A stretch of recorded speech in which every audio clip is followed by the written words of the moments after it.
Non attending भी बहुत सारे स्टूडेंट्स होते हैं, उन पर भी गाज गिरती है। पर खास करके जो पैसा लेकर डिग्रियां बांटी जा रही है, ऐसे मामलों में जब किसी यूनिवर्सिटी का नाम आता है और किसी ना किसी कंप्लेंट से ही इनका नाम आता है, जैसा मैं हमेशा आपको बोलता हूं, यूनिवर्सिटीज को इतना बड़ा हुआ मत बनाओ, यूनिवर्सिटी को इतनी ज्यादा तवज्जो मत दो, ज्यादा इनको भाव देने की जरूरत नहीं है। अगर कोई भी एक स्टूडेंट भी यूनिवर्सिटी के पीछे पड़ जाए तो वो यूनिवर्सिटी को बंद करा सकता है। दोस्तों, एक ऐसा सवाल जो अक्सर स्टूडेंट्स के दिल में आता है, स्टूडेंट्स के दिल में भी आता है, साथ में ही जो कंसल्टेंट्स या इंस्टीट्यूशंस होते हैं जो किसी भी यूनिवर्सिटी में एडमिशंस करवाते हैं, उनके दिल में भी सवाल यह आता है कि अगर जिस यूनिवर्सिटी में हमने एडमिशन किसी भी स्टूडेंट का करवाया या फिर कोई भी स्टूडेंट जिसने किसी भी यूनिवर्सिटी से कोई भी कोर्स कंप्लीट किया, खास करके प्रॉब्लम उन स्टूडेंट्स के साथ होती है जो किसी भी तरह के जुगाड़ से, सेटिंग से डिग्री डॉक्यूमेंट्स ले लेते हैं, नॉन अटेंडिंग मोड से ले लेते हैं या कोई भी सेटिंग करके डॉक्यूमेंट्स लेते हैं और बाद में वो यूनिवर्सिटी किसी स्कैम में आती है, फर्जीवाड़े में आती है और यूनिवर्सिटी को बंद होने की न्यूज आप तक पहुंचती है। या फिर यूनिवर्सिटी में रेड हो गई, अब पुलिस इन्वेस्टिगेशन कर रही है, बहुत लोगों को इसके अंदर इन्वॉल्व किया जाता है, काफी कुछ अटैच भी किया जाता है। कई सारे सवाल कि अब स्टूडेंट्स का क्या होगा, कई सारे सवाल कि अब जो कंसल्टेंट ने एडमिशंस करवाए थे तो क्या उन पर भी एक्शन होगा, आपकी डिग्री कितनी तो वैलिड रहेगी, कितनी डिग्री वैलिड नहीं रहेगी और क्या वो डिग्री कभी फ्यूचर में आप इस्तेमाल कर पाओगे।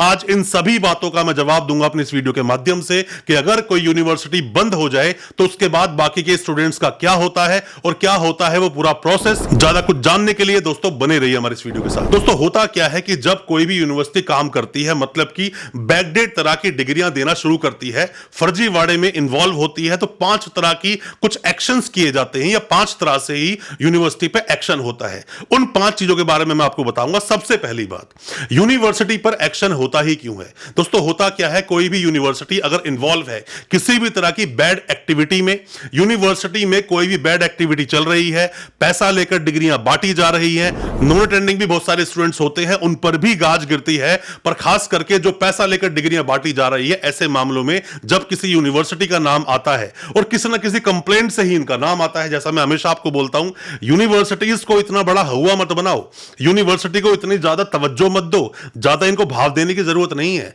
अगर कोई भी एक स्टूडेंट भी यूनिवर्सिटी के पीछे पड़ जाए तो वो यूनिवर्सिटी को बंद करा सकता है। इस पर मैंने डिटेल्ड वीडियो बनाई है अपने इस चैनल पर, आप वो वीडियो देखना और ये भी देखना कि क्या है 5 स्टूडेंट्स के अधिकार। हालांकि उन वीडियोस को हम एंड में लगा भी देंगे। तो यूनिवर्सिटी जब फर्जीवाड़ा करती है, बैकडेट की डिग्रियां बांटती है, कहीं से कोई इंफॉर्मेशन पुलिस को मिलती है, अगर थाने में कोई इंफॉर्मेशन जाती है तो वो मामला आया गया हो जाता है, रफा दफा हो जाता है। पर अगर वो मामला ऊपर गया, डीजीपी रैंक पर गया या फिर एसपी लेवल पे गया, अगर वो अच्छे से एक्शन करें तो मेरा मानना है कि यूनिवर्सिटी पर बहुत ही जोरदार एक्शन होता है, यूनिवर्सिटी पर रेड की जाती है। हालांकि दोस्तों, यूनिवर्सिटी क्या है, एक संस्था है, उसमें रेड करने के लिए काफी कुछ फॉर्मेलिटीज की जाती हैं, उसके बारे में भी हम कभी चर्चा करेंगे। बट जैसे ही रेड होती है, रेड होने के बाद उस यूनिवर्सिटी को उस वक्त के लिए, जब तक क्या इन्वेस्टिगेशन चल रही है, यूनिवर्सिटी को बंद कर दिया जाता है। उसमें कोई भी किसी भी तरह के जो कामकाज होते हैं उन्हें बंद कर दिया जाता है। बट इसका मतलब यह नहीं होता कि यूनिवर्सिटी को बंद कर दिया गया है, अभी वो इन्वेस्टिगेशन का एक पार्ट है। जब तक इन्वेस्टिगेशन होगी तब तक वो यूनिवर्सिटी बंद होगी, तब तक उसके अंदर कोई भी काम नहीं चलेगा। अब बात करते हैं दोस्तों दूसरी बात की। दूसरी बात क्या होती है कि कोई भी यूनिवर्सिटी पर जब एक्शन होता है, रेड होती है, इन्वेस्टिगेशन चलती है, यहां पर पुलिस अपनी एक चार्जशीट लगाती है। चार्जशीट करने से पहले काफी लोगों की अरेस्टिंग होती है। यूनिवर्सिटी का वाइस चांसलर अरेस्ट हो सकता है, यूनिवर्सिटी का रजिस्ट्रार अरेस्ट हो सकता है, एडमिशन सेल, या हम बात करें जो एग्जामिनेशन इंचार्ज जो होते हैं वहां से भी लोग अरेस्ट हो सकते हैं, एग्जामिनेशन सेल से। साथ में यूनिवर्सिटी का चेयरमैन भी अरेस्ट हो सकता है। वो लोग जो और भी इन्वॉल्व थे उन लोगों को भी अरेस्ट किया जाता है। अरेस्ट करने के बाद उनका रिमांड मांगा जाता है। रिमांड के बाद में उन लोगों को जेल भेज देते हैं। अगर उनके अगेंस्ट सफिशिएंट डॉक्यूमेंट्स होते हैं, सफिशिएंट प्रूफ्स होते हैं तो जेल भेज देते हैं। यहां पर पुलिस अपनी एक चार्जशीट लगाती है और चार्जशीट लगाने के साथ साथ ही उस पैसे से जितना कुछ अर्जित किया गया और भी चीज जो कमाई गई, उन सब चीजों को भी पुलिस अटैच कर देती है इसी केस के अंदर। इसीलिए आपने देखा होगा कि काफी बार यूनिवर्सिटी का जो ओनर होता है उसकी और प्रॉपर्टीज को भी अटैच किया जाता है। यही होता है पूरा प्रोसेस। अब हम बात करते हैं तीसरे मुद्दे की। अब दोस्तों, होता क्या है, जैसे ही इस पूरे केस की इन्वेस्टिगेशन कंप्लीट होकर चार्जशीट कोर्ट में फाइल होती है तो यहां से बेल होना लोगों की शुरू हो जाती है। लोगों की बेल होती है, बट वो केस चलता रहता है, केस चलता रहता है। यहां पर ये लोग हाई कोर्ट में, सुप्रीम कोर्ट में जाकर बार बार अपील करते हैं या फिर वहां पे अपने एप्लीकेशंस लगाते हैं, इसलिए कि यूनिवर्सिटी को चलने दिया जाए।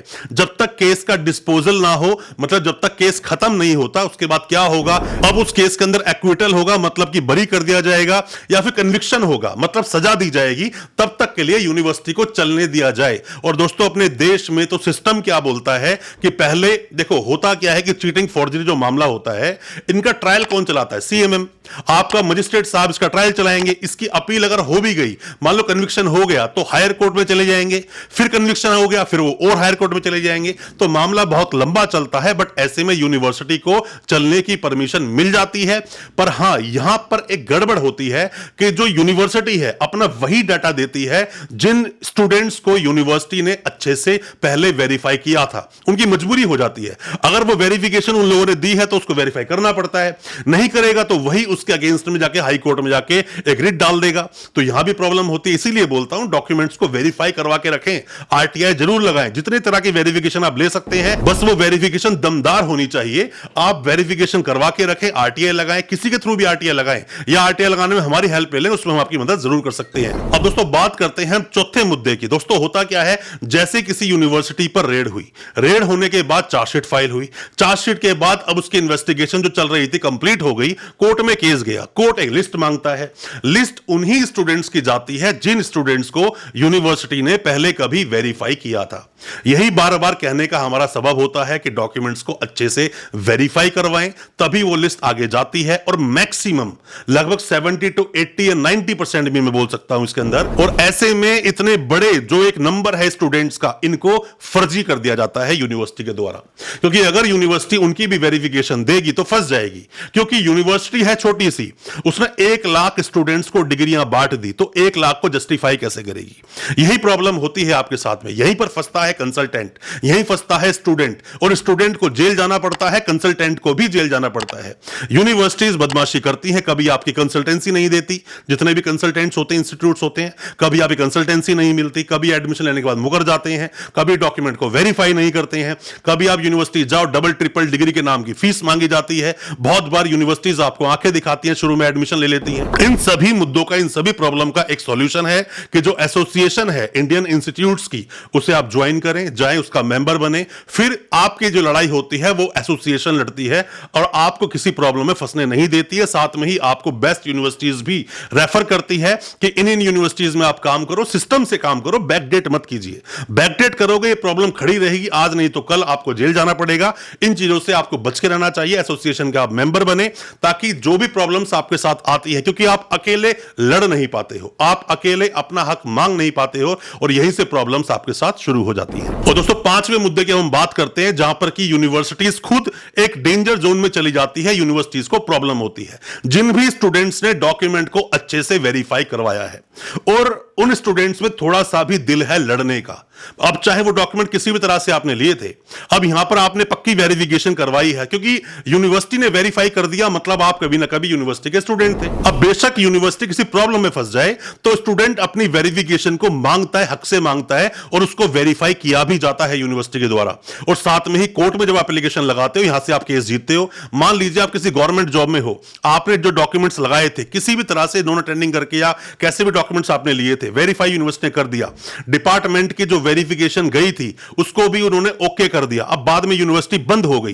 तो ऐसे में इन वेरिफिकेशंस के हवाले से ही आप कोर्ट में जाते हो स्टे मांगने के लिए कि मुझ पर कोई एक्शन ना हो और मुझे जॉब से ना निकाला जाए। तो इन सब बातों का आप ध्यान रखोगे, यूनिवर्सिटी बंद होने के बाद भी आपको प्रॉब्लम होगी नहीं। जितने भी इंस्टीट्यूट्स हैं, कंसल्टेंट्स हैं, मैंने आपको बता दिया एसोसिएशन के बारे में, और मेंबर बनने के बाद जो भी प्रॉब्लम्स होती है एसोसिएशन खुद उसको सॉल्व करेगी। और जितने भी स्टूडेंट्स हैं डॉक्यूमेंट्स को अच्छे से वेरीफाई करवा के रखें, वरना आपके साथ फ्यूचर में कोई ना कोई प्रॉब्लम हो सकती है। दोस्तों उम्मीद करता हूं जो आज मैंने सब आपको बताया आपको समझ आया होगा। यूनिवर्सिटी बंद होने के बाद भी आपके डॉक्यूमेंट्स कब जेन्युइन हो जाते हैं। दोस्तों अच्छा लगा आज का वीडियो, हमारी वीडियो को ज्यादा से ज्यादा अपने दोस्तों, परिजन, परिवार तक शेयर करें ताकि वो भी अपने आप को जानकार बना सके। चैनल को सब्सक्राइब करना बिल्कुल ना भूलें, साथ में लगा बेल आइकन जरूर दबा दें ताकि इसी तरह की एजुकेशनल वीडियोस हम आपके लिए लेकर आ सके सबसे पहले। बहुत बहुत शुक्रिया दोस्तों, धन्यवाद हमारे इस वीडियो के साथ बने रहने के लिए।